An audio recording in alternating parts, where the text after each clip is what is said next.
Welcome to another episode of the CG Show. With me today, two amazing ladies taking on the buyer's advocacy world, Emily Wallace and Clarke-Jacobs. Ladies, you've both come into an industry with no prior experience in real estate, so I want to really delve into why you've chosen to get into buyer's advocacy over real estate, because it's not that big of a market. And I really just want people to understand what exactly is a buyer's advocate. So, Emily, I know you purchased a property at 23 years of age, and I'm sure that gave you a little bit of experience. And just, maybe give us a bit of an introduction about what is a buyer's advocate and what made you ladies choose to go down that path. Certainly. So I started the business 2.5 years ago, and you're exactly right. It's very niche. Not many people know about it. And that's actually the reason why I started it, to be honest, because there were a lot of sales agents in the market. Everyone knows what a real estate agent is. Buyers are underrepresented in the market and they don't have someone to hold their hand through the process. But more to the point, I educated myself about the US market where, 98% of people have an advocate with them buying a property. And if that's the US, Aussie people usually follow suit. Yeah, definitely. So I wanted to get in before it became too big and it was, too hard to make waves in the industry. So that's why I got into it in the first instance, and to help, people level the playing field on the buying side. And Kobe jumped on board with me about 6 months ago. Yeah, what was your reason for jumping in? Well, I was at university the last few years. I was actually in the health science sector studying osteo and chiropractics. I just wasn't loving it. I liked the human body and everything related to it, but I just couldn't see myself studying it for longer and then working in it. But whilst I was at uni, I have been working for a thermal energy assessor, so the NATHERS rating. So I've always had something to do with homes, and I love doing that, and I still do that on the side for working with Emily. And it got to last year and I was like, oh my God, what am I going to do with myself? I didn't want to go back to uni, and I wanted to work and travel and do all these fun things. And I saw Emily's ad and I thought, oh my God, that is so me. I get to look at houses. Cool. Yeah. Get to talk to people, have a really good time. So yeah. How you got ladies finding, for example, people responding to buyer's advocates? So, there's the internet where anyone can jump on realestate.com and have a look to see what's available, and they can contact the agents. So why is there a need for you ladies? Why are they calling you? It's a common question. I mean, anyone is allowed to and can find and buy their own property, but they're missing a large portion of the market, and that's the off-market sector. So Kobe's, primary role in the business is to find off-market opportunities. Her role being agent liaison is to liaise with the agents, find out what we're not seeing online. But more to the point, people transact property maybe 2 or 3 times in their lifetime. We do this pretty much every week of the year. So knowing what to look out for, knowing what mistakes to avoid, knowing what a value of a property is at that point in time is probably the common reasons that people engage us. But at the moment, we're recording in February 2021, hot market, under supply, off market deals. We've only bought 1 property on market this year. Everything else has been off market. That's insane. Are you finding real estate agents are tending to just throw you ladies the properties and they'd rather get it done off market, even the vendors? How are you finding they're responding are they preferring to go down the off market route as well? Or is it just they're happy, they're getting their price and they're happy? It's a bit of both, really. Some people have seen taking something to an auction will go crazy, go bananas with everyone. But the few off markets that we have purchased, the vendors just don't have the time, or they just want to get it over and done with. We bought one that was a 30-day settlement. Yep. She wanted it really quick, and so did our client. So that worked well for us. We just bought some this week as well, which they just wanted them gone, really. And it was easy for us to get through, and we can go anytime, any day. Our clients love that too. Yeah. Different reasons. I think also when there's an investor with tenants in the mix and it's not presented for sale, we can see past that, and most buyers can't because, they're looking at the service level stuff. So that can be a good way around it. But also the one we just bought in Thornbury, that family had a little 1-year-old you know, and trying to do open for inspections for 4 weeks for a campaign, trying to work around nap times and feeding and all the rest of it, it's just not ideal. They got the price that they wanted and they took it. And they were happy. Yeah. How are you ladies even finding it dealing with real estate agents? I think that you got ladies, you know, being on the other end, it's a little bit different. Yeah, it's interesting. I mean, Kobe can probably speak to it. I mean, I've dealt with them, you know, since I started the business. Overall, I find they're very receptive to us because the reputation we have, and that is that we don't mess around. We're not lowballing. We understand the market, and we're there to help them succeed as well as us. But Kobe can probably speak to the day-to-day because she speaks with them all the time. Yeah. I think agents find us, I don't want to say this wrong, like quite convenient. Yeah. We've got buyers, they're ready to buy. So Yeah. they're more than happy to call and be like, hey, have you got anyone for this? Or vice versa, I call them, be like, hey, I've got clients that want to buy in your area. We've only had one instance where an agent hasn't been too happy with a buyer's advocate. And he was a bit like, what's the best way to say Protective, I would say. Yes. If it's the one I'm thinking of. Yes, it is. Without naming names, very protective of the property and not quite understanding. I think that the issue is some advocates do buying and selling. Yes. And so if they do vendor advocacy, which is where, you know, you're part of the sale transaction, an agent won't want to give an address away in case it's handballed to someone else. Fair play. So we've got to be aware and navigate that. But that's, one incident out of, you know, the hundreds of agents that we speak to, it's pretty good. And in regards to, for people that don't understand, how do you guys get paid? So how does that work? And, you know, if I was a buyer wanting to, you know, get your services, how does it all work? Because in America, the vendor pays the seller and the vendor pays the buyer. But in this instance, it's very different and probably a bit more equal and fair. So we're engaged by the buyer and solely by the buyer. We're not incentivized by any agent. We don't share commissions with agents. We don't, we're not, you know, led to one agency over another. We're very equal and independent. And so the buyer pays us. Our model is a fixed fee model. There are some models out there that are percentage of purchase price, very similar to a sales agent, around 2%. Yeah. But we're a fixed fee. So we have a retainer, which engages our services. It's about 1/3 of the overall cost. And then 2/3 is payable upon successful purchase. So it's a pretty good split. And that retainer is there because we have to do a lot of groundwork before we can even see a success in it. So we're retained for our time.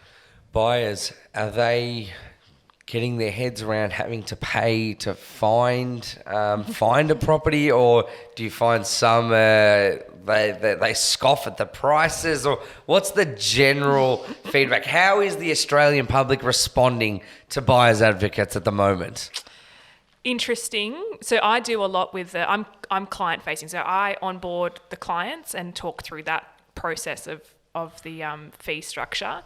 The feedback I get is either we can't afford it because it takes it out of our deposit.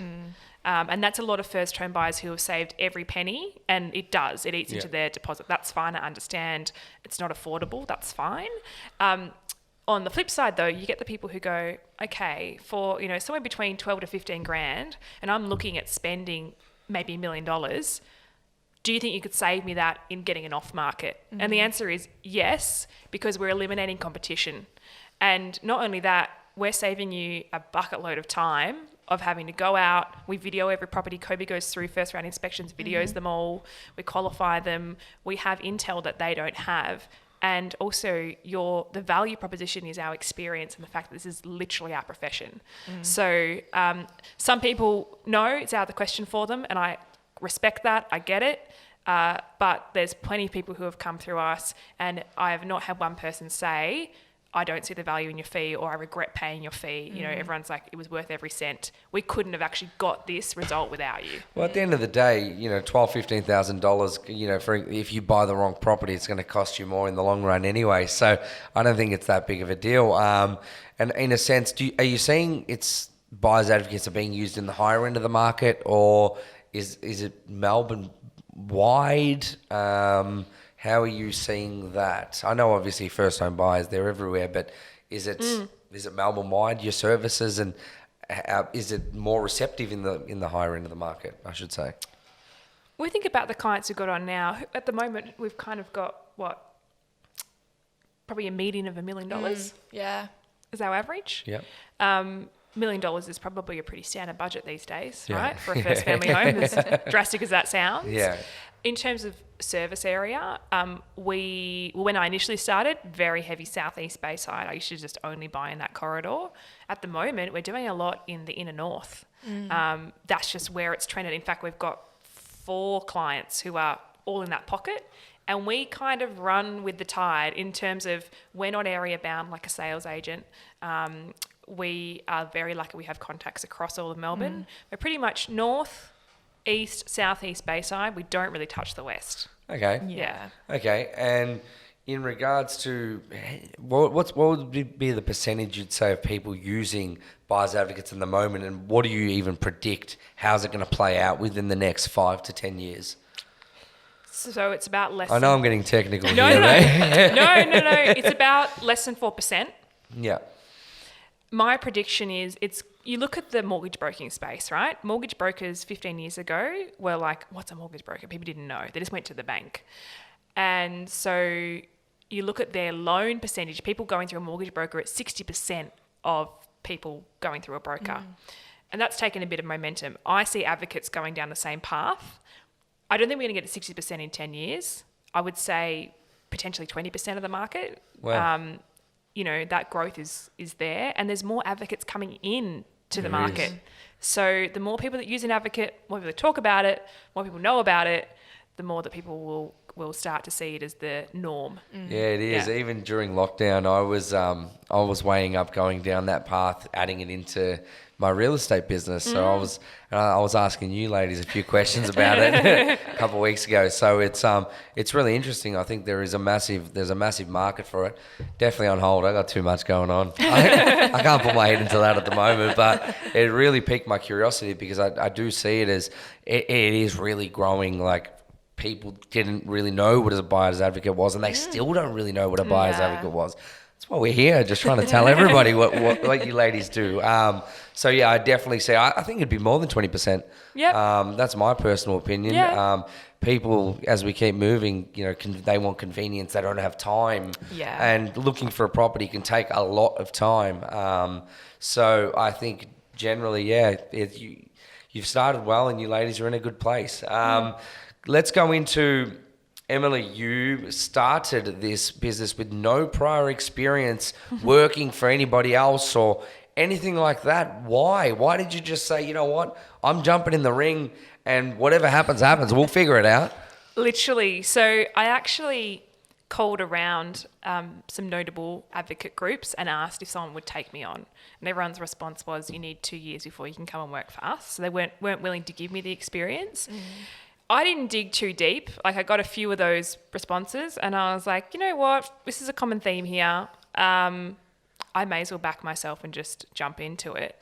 And I'm very glad that I have, because number one, it's taught me a lot. Like, literally quitting a very good salary in a corporate job that could have been very comfortable for, many years, to going down to no income and having to chase business without being desperate, teaches you a lot.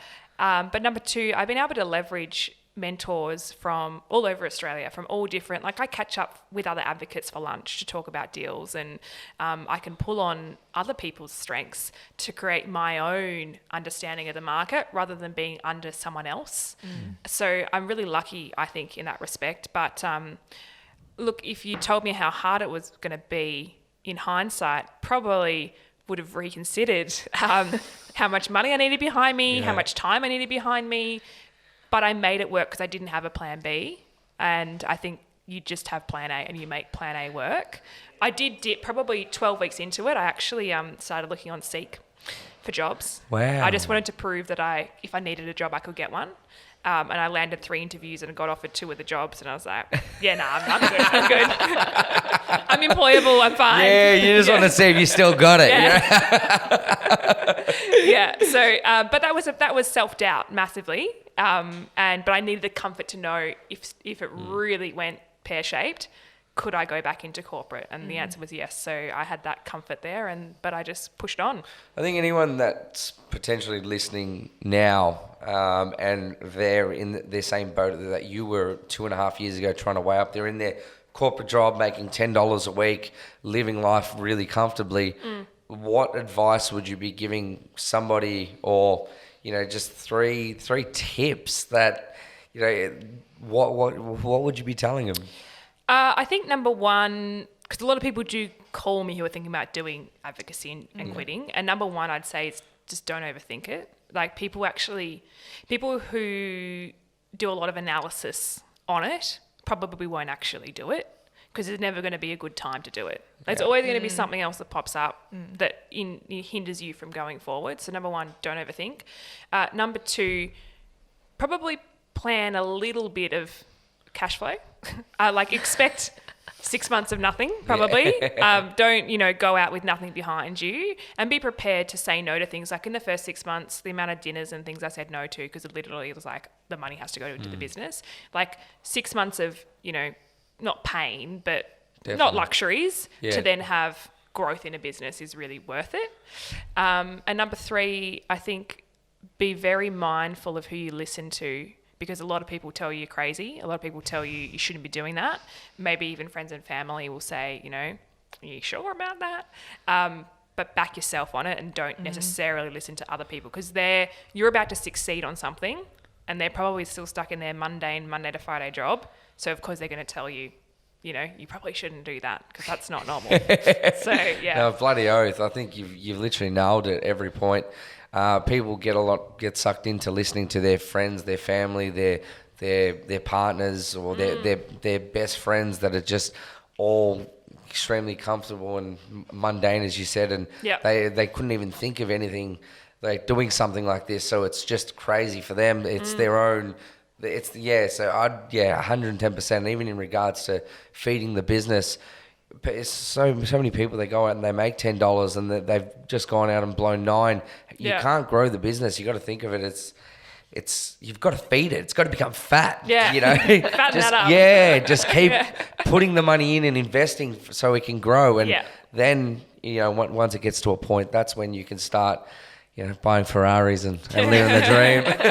But you, Kobe, obviously, how have you found the transition becoming a buyer's advocate? Like, what did you expect it to be, and what actually is it like? and just how have you found that whole transition? Because that would have been very interesting for yourself, getting thrown into something new, and you're like, ooh, I'm swimming. Are you trying to keep afloat? Well, I actually said to Emily the other day, we're having coffee, and I said, I can't believe my job is I get to just go out and look at houses. I said, you probably laugh at me, but because Emily's like, you need to go do more. And I was like, how is that my job? Like, it's pretty cool. I'm pushing her to go to more. I'm just like, please go to more. And she's like, but I get paid to that. I'm like, yes, you do. Go to more. So go more. The transition was different too, because Emily actually hired me 2 days before we went into that second lockdown.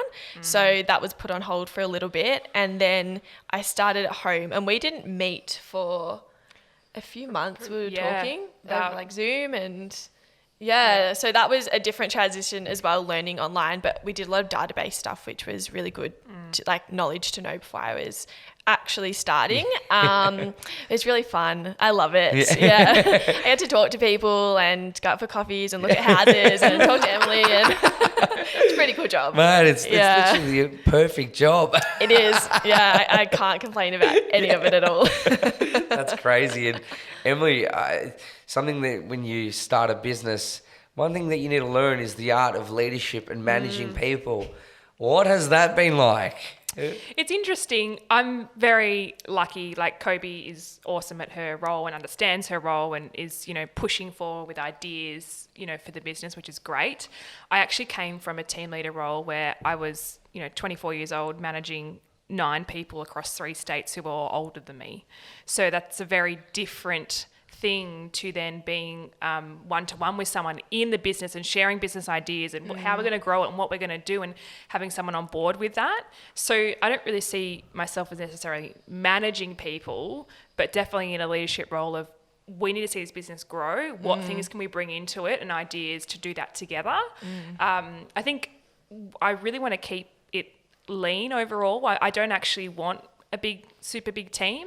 I find joy in working with people that I really like, and that being clients included. I want to like the people I'm buying the houses for. Honestly, if I get a bad vibe from someone or I think they're going to be way too high maintenance, I just don't take it's them not on. even worth it. Don't take them on. Yeah. So managing that aspect as well as managing people in general, and also business to business partners, managing those relationships is a large part of the success of the business. So when something's not vibing right or someone's let me down, that's actually probably the hardest thing to manage is those relationships. Yeah, what do you find? Like, what are some of the hardest things or traits in people that you find hard to manage, or like, what is that?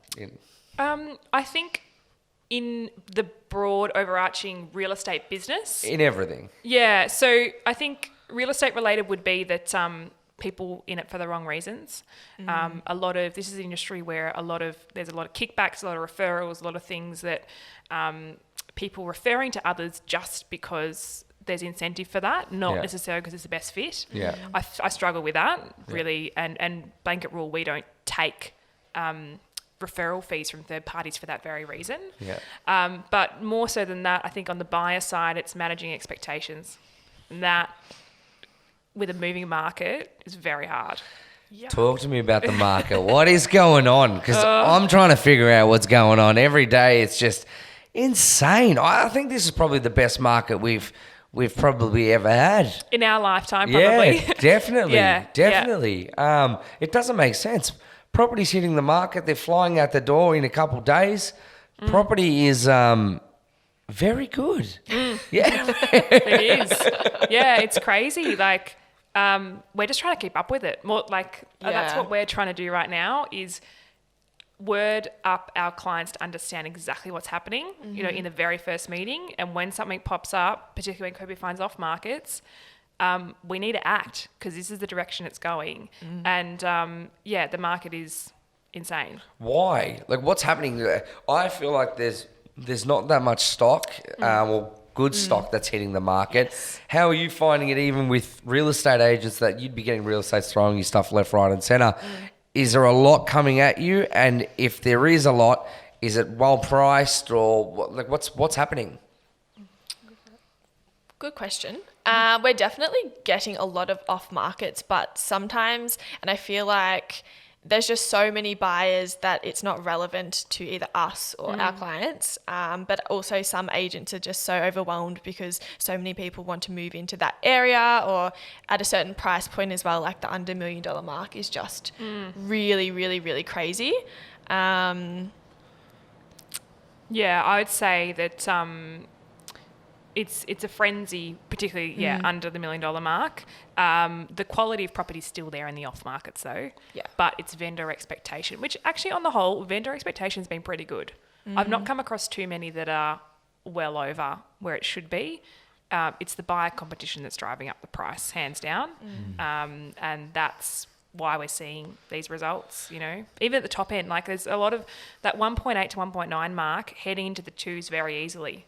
Yeah. Where, 3-6 months ago it would have been a 1.85. Now it's like a 2.2. Yeah. That's insane. crazy. Yeah. That's a big jump. It's not where I expected to see the big gaps, but it is. How do you think it's going to play out within the next 6 months? Obviously, JobKeeper, Job Seeker ends next month, so there'll be a lot of businesses that unfortunately are going to have to get rid of their staff. I believe, I know this is probably thrown out there, I think there are a fair few there's been a lot that's been affected, but there's been a fair few that have been crying poor and, really taken from the government. And then they've already before that, they were in a great position to purchase anyway because the market was pretty strong then and there was a lot of people. Interest rates have dropped. So I think it does make a little bit of sense as to why the market is booming, but I don't really know. I'm a little bit, which I'm taking it day by day. I've just given up trying to predict what's happening, but I don't really understand what might happen in the next 6 months because there's so many factors. What are your predictions? I don't know. We're not going to hold you to it. I think No, that's right. I've Just on publicly record. I've publicly put out videos of what I think is going to happen, and I think that June 30 deadline was quite big with the stamp duty concessions. Yes. Yeah. However, in reflection on the last 2 to 3 weeks, the $1 million mark on some properties that I thought it would be a benchmark, it's actually exceeded that. People are happy to bid beyond there. I went to an auction in, where was it? Reservoir on last Saturday. I saw that on your social media. Yeah. So, 880 to 960 or whatever it was, it stalled at $1 million and then it went to $1.010 million and I was like, okay, we're fine. We're over the hump. So my prediction was we're going to see a lot of properties at the $1 million even, but actually there's some people foregoing those concessions to now just get in, and it's not a benchmark as much as I thought it would be. When it first came in, it was really like hoed in on that $1 million mark, and now it's kind of like actually we're really happy to go past it. Generally speaking, I just don't think the stock levels will exceed the buyers. That's the bottom line. If it's real estate is an equation of supply and demand. That's what underpins the market. And our supply does not meet our demand. So therefore, regardless of JobKeeper, job seeker, government grants, whatever, supply doesn't equal demand. So that's the baseline. And that's what's just booming at the moment. It's so you touched on, I touched on your social media, and I saw your post. So how has that been helping you ladies with business and social media? You talk to me, because there's been a lot of people that have demonized it for years. Yep. COVID hit and everyone was like, oh, we actually need to start building a social media presence here. How has it helped your business? Just this morning, Kobe got an off market on Instagram. I did. Yeah. Yep. An agent messaged me and said, have you got a buyer for this? She's never met her. Yeah, I've never heard of her actually. Just sent her a message. It's crazy. People I've actually got to be careful where I post that I am, because people have called, I had a guy call me the other day and he said, oh, I've seen you've been out in the north heavily, and I watched that auction that you went to and I'm looking to buy there. Can you take me on? And so it highlights, and it's just giving information, like the amount of people who reply to results. And now I've put out this thing where I've got people reporting for me on Saturdays that send in screenshots. Yeah. It's so cool that people are happy to do that and send it in, because I can't be everywhere. We can't be everywhere, on a Saturday. So to give us results and be like mini property reporters, I'm loving it. Yeah. It's great. I'm excited for Saturdays, and my inbox is just full of things coming through. So social media has driven the business heavily. A lot of people reference, I follow you on Instagram. I've been following you for some time. Keeping in mind, only about 3% of your audience are ready to use your service at the time that you're posting, right? Which is a very small amount, maybe even less. So the consistency of it, so that when they are ready, you're front of mind, should be the driver for you to continually post things that are relevant. It's just you're building brand. Yeah. I think, and that's where I feel a lot of real estate agents probably haven't, that's why they haven't been able to capitalize on social media, because they put out a post and they're like, why aren't we getting a return on this? Why haven't we got a vendor calling us, giving us business? Where you're playing long game. You're putting your social presence out there to build your brand. So when, for example, you've just put a post up of you at a property and it's around the corner from where someone lives, where they want to live, for example. And they're like, oh, it's perfect timing. They've seen you, and that's where they'll contact you. So keep going. Like, you ladies have been doing an amazing job, and you're pretty heavy on LinkedIn. Why LinkedIn, and how have you found that with your business? So LinkedIn, I had used it as a tool when I was in recruitment previously. So I knew my way around the platform, but I'd never posted a video. I'd never really put a post up. I used it to find people. And it was basically like, professional stalking, really. I taught myself LinkedIn very heavily. I used to spend probably in the beginning, 3 hours on LinkedIn a day. Wow. I would just add every mortgage broker in Melbourne, every real estate agent. I just built a massive profile around it, and then started posting video content because no one else in the industry was doing it. And then all of a sudden I went from, when I started the business, I had just over 1,000 connections, and I've now got just over 10,000. Wow. Just generated by content and people adding me. I don't outbound ad very often anymore. It just comes in because people say, I've been following your content, thinking about this, whether they're a B2B partner or they're an actual person looking to buy a property, or people who want to sell their house that don't want to go past an agent. that's actually a lot of what comes through my LinkedIn. Yeah. Wow. Hey, I'm thinking of selling my house. I saw you're out in Brunswick the other day. Would this be of interest to you? I don't want to sell through an agent. Wow. Yeah. So What's the vendor reason direct. people don't want to go through an Oh, agent? good question. Like, where are these people? Yeah. So some of them will just, like one guy who contacted me off the back of one of our vlogs, he was like, if you've got the buyer, I'll sell it to you.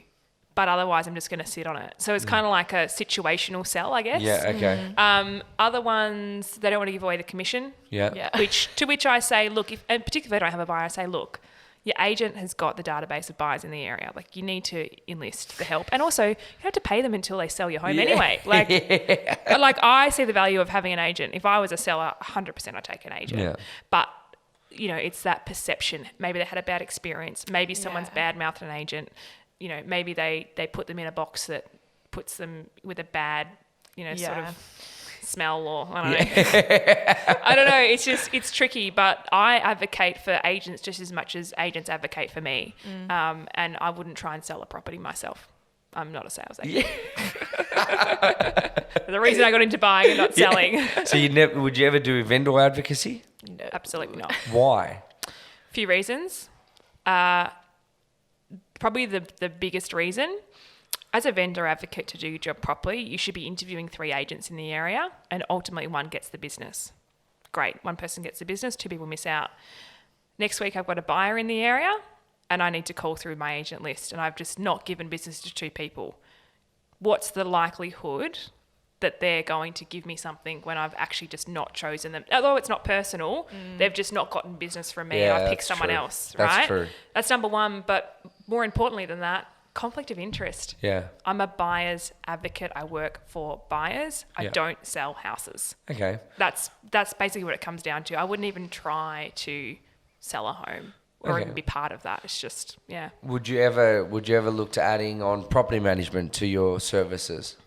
We only buy first and family homes. Yeah. So the investor market, there are plenty of advocates who do property management, but doesn't interest me at all because the market of what we buy is not there. We'd actually have to go out and find investors who probably didn't buy through us to then build a rent roll. And yeah, I mean, property management, I don't know how people do it. Like, like, I don't mean that in a bad way, just being like, it's a lot of work. It is. It's a lot of work, and it's a It is. long term, and tenants can be hard. I'm a landlord. I know what it's like. You know, my tenants don't pay on time all the time, and they want things fixed, and they want this and that, which I'm happy to agree to. But it's high contact, and you can only really make a business out of it with volume. You know, It's true. Yeah. It's true. It's very hard. Extremely, extremely hard. It's probably, in comparison to selling or, for example, being a buyer's advocate, you can't go wrong. Property management, you get thrown spanners left, right, and centre. It's, extremely interesting. But let's go into dealing with buyers. Yeah. How is that generally? How do you find it, Kobe?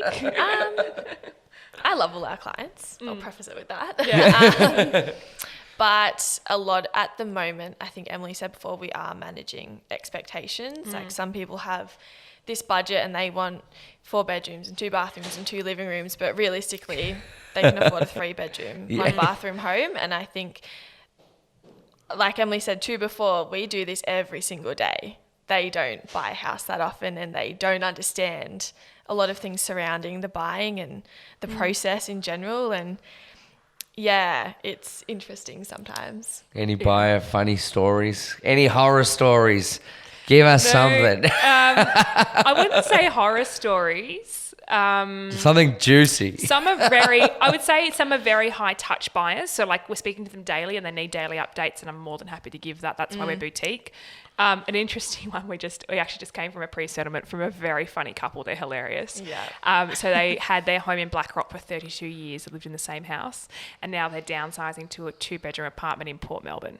So like, family home, 4-bed down to, and just like, they're throwing shade at each other over the downsizing and the you know, the little quirks about each other, like just a long time married couple that are just hilarious. And, you know, that they're a fun experience, but for them, it's a big deal to downsize to that and declutter. And every time we ask, you know, how's the decluttering going? Like they just chuckle at each other. Yeah. What did Steve said? He goes, oh, it would have been better to set a bomb through the house than to declutter. Which is probably true. Like it's a lot of stuff. 32 years of accumulation.